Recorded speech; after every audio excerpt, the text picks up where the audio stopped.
নমস্কাৰ আপোনালোকক মোৰ নতুন এটা ভিডিঅ'লৈ স্বাগতম জনাইছোঁ। আশা কৰোঁ সকলো ভালে আছে। আজি বহু দিনৰ বিৰতিৰ পাছত এটা ভিডিঅ' লৈ আহিছোঁ, যাৰ বিষয়বস্তু হৈছে মহৎ লোকৰ বাণী। আপোনালোকে যদি ভিডিঅ'খিনি ভাল পাইছে তেন্তে হ'লে লাইক, শ্বেয়াৰ, কমেণ্ট কৰিব আৰু চেনেলটো ছাবস্ক্ৰাইব কৰিব এনেকুৱা ধৰণৰ ভিডিঅ'ৰ বাবে।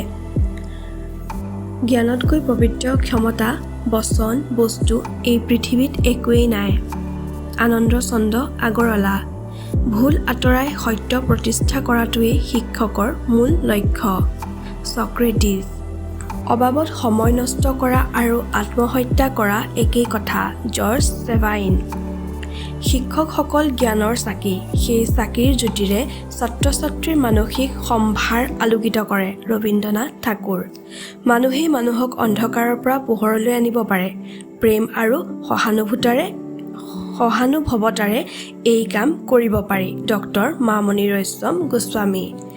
কোনো মানুহক সম্পূৰ্ণৰূপে অনুসৰণ কৰিব নালাগে। প্ৰত্যেক মানুহৰ সৎগুণ যেনেকৈ আছে তেনেকৈ অসৎগুণো আছে। অসৎখিনি বাদ দি সৎখিনি বাছি ল'ব পৰাটোহে মানৱতাৰ কৃতিত্ব।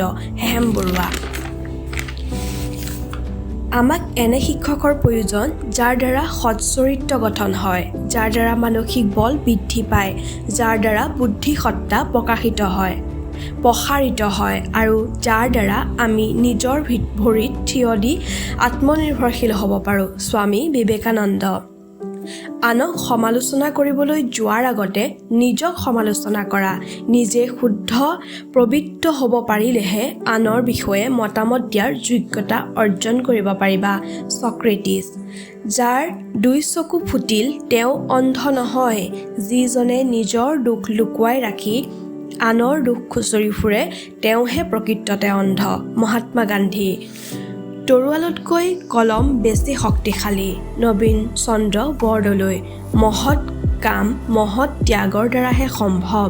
স্বামী বিবেকানন্দ। এখন ভাল কিতাপ 100জন বন্ধুৰ সমান, কিন্তু এটা পুথিভঁৰাল এজন ভাল বন্ধুৰ সমান। আব্দুল কালাম। ধন্যবাদ। ভিডিঅ'টো শেষলৈকে চোৱাৰ বাবে আপোনালোকক অশেষ ধন্যবাদ জ্ঞাপন কৰিছোঁ। আশা কৰোঁ ভিডিঅ'টো